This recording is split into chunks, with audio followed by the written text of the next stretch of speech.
नमस्कार दोस्तों, तो आज हम बात करने वाले हैं 6 मई को होने वाले मुंबई वर्सेस गुजरात के मुकाबले की। तो जैसा आप सब लोग को पता ही होगा कि मुंबई और जीटी ये इस साल के डोमिनेटिव टीम्स है, मतलब दोनों ही तबाही है भाई। दोनों पीक पे चल रहे। उधर एमआई के 11 प्लेयर पीक पर है, मतलब रोहित शर्मा कभी कभी 3-4 इनिंग्स अच्छे से खेल रहा है भाई, वो सोचने की बात है। 6 इनिंग्स के बारे में आप साइड। और जीटी के अगर देखो तो मोहम्मद सिराज, जॉस बटलर, शुभमन गिल, साई किशोर भी है, और भी कई बल्लेबाज और गेंदबाज जैसे राशिद खान, साई किशोर और प्रसिद्ध कृष्ण अपने पीक पे चल रहे हैं।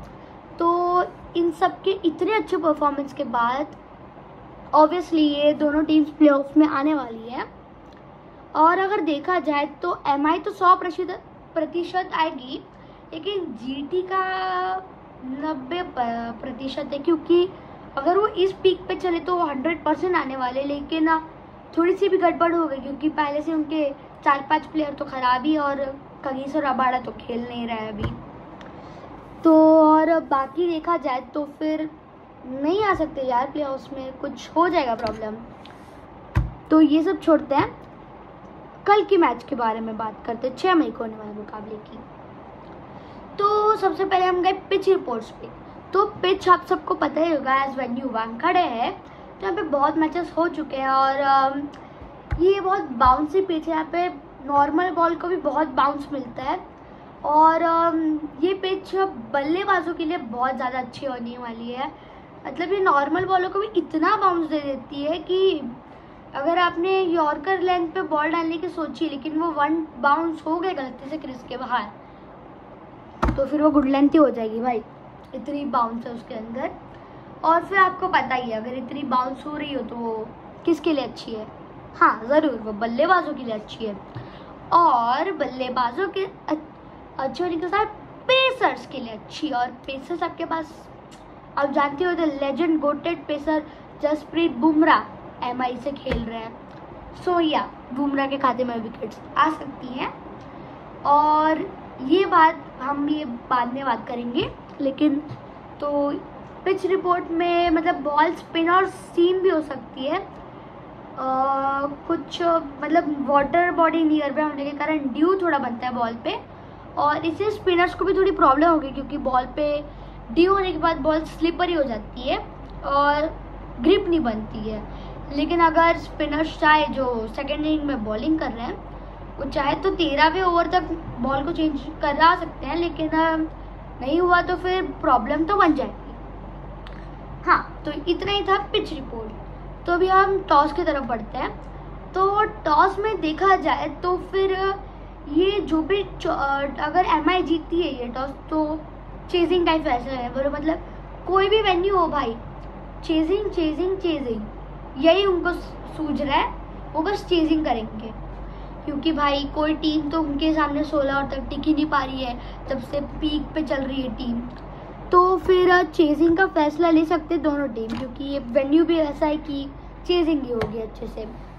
और फिर देखा जाए कि वानखेड़े के एवरेज रन, तो वैसे रन होने चाहिए थे कि जैसे आज के हैदराबाद के मैच में हुआ कि सेम पिचेस का कंडीशन था, थोड़ा बाउंस कम था इसमें, और ये हाई स्कोरिंग पिच थी, और एवरेज 210 का था। इधर भी 200 का आना चाहिए था, लेकिन सिर्फ एमआई की वजह से। अब वानखेड़े वेन्यू है तो एमआई खेल ही रहा होगा उस मैच में, और एमआई की इतनी पीक बॉलर्स जो इतने सालों से हैं, उनकी वजह से इस साल का एवरेज भी 178 का है। 170 भाई, बैटिंग फ्रेंडली पिच है, 178 एवरेज। और इसमें विकेट्स आज तो इस साल में 60 विकेट गिर गए, और 60 विकेटों में पेसर्स की 45 विकेट्स हैं और 15 स्पिनर्स के। और फिर आगे बढ़े तो ये इतना था स्टैट्स इतना ही है भाई, और नहीं है स्टैट्स। फिर है स्क्वाड्स के बारे में। तो फैंटेसी स्क्वाड में देखें तो मतलब फैंटेसी टीम मेरी रैन रिकल्टन को ले सकते हो एज अ विकेट कीपर, और जॉस बटलर को भी, ये दोनों चलेंगे भाई, क्योंकि टॉप ऑर्डर तो वैसे भी तबाह होने ही वाले हैं। टी बोल्ट, जसप्रीत बुमराह, दीपक चहर ये मिलके टॉप ऑर्डर तो तबाह कर ही देंगे। तो फिर भी जॉस बटलर 3 या 4 नंबर पे आएगा, अगर टिक गए साई सुदर्शन शुभमन गिल 10-20 रन ही बना पाएंगे।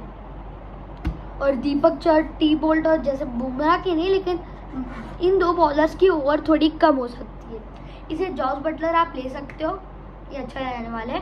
और रैन रिकल्टन की तो कोई प्रॉब्लम ही नहीं है, ओपनिंग पे आता है 50 मार के निकल जाएगा अपना।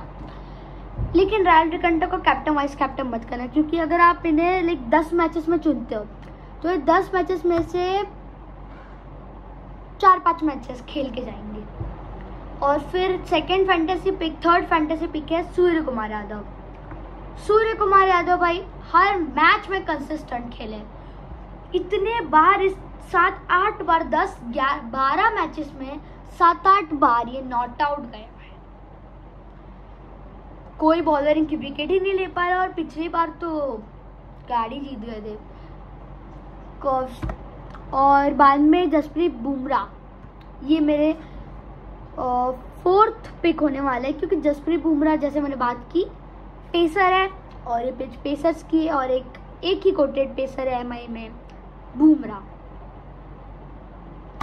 और फिर बात की जाए दूसरे की तो ट्रेंट बोल्ट, ये पेसर भी काम कर ही देगा अपना, क्योंकि ट्रेंट बोल्ट भी साई सुदर्शन की या शुभमन गिल की 2 विकेट लेके ही चले जाएगा भाई।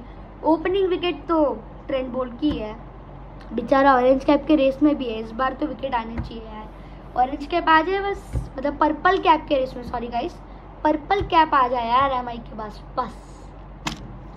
फिर बात करी जाए विल जैक्स, ये भी बहुत मारेंगे, क्योंकि ये पेसर्स को बहुत ज़्यादा मारते हैं, पेसर्स को ख़त्म ही कर देंगे भाई, ये लिटरली तबाही है यार ये पेसर्स के लिए। तो विल जैक्स को ले लीजिए। और जैसे मैंने कहा कि पेसर्स के लिए अच्छी है, तो मोहम्मद सिराज, ये भी भाई अच्छे खेलने वाले हैं, इनको भी ले लो। प्रसिद्ध कृष्णा, हाँ मतलब उनका भी प्रभाव पड़ेगा ही, वो भी अच्छे गेंदबाज हैं और पर्पल कैप रेस में भी है। और फिर बात की जाए दीपक चहर, ये भी भाई स्पिनर है, लेकिन पहले मैं सीम और वो सब होगा तो मुझे लगता नहीं कि दीपक चहर पहले ही ओवर्स में आएगा पावर प्ले में, लेकिन आ भी गया तो फिर ज़्यादा विकेट नहीं लेगा, लेकिन डॉट बॉल्स कर जाएगा। और उसके 4 ओवर उसमें नहीं होने वाले, मैं गारंटी दे रहा पावर प्ले में। लेकिन पावर प्ले के बाद लाइक 10 से 15 ओवर के बीच में उनकी ओवर बहुत आ सकती है, क्योंकि वहाँ पे स्पिन का प्रभाव बहुत आएगा। और बस इतना ही, मिलते हैं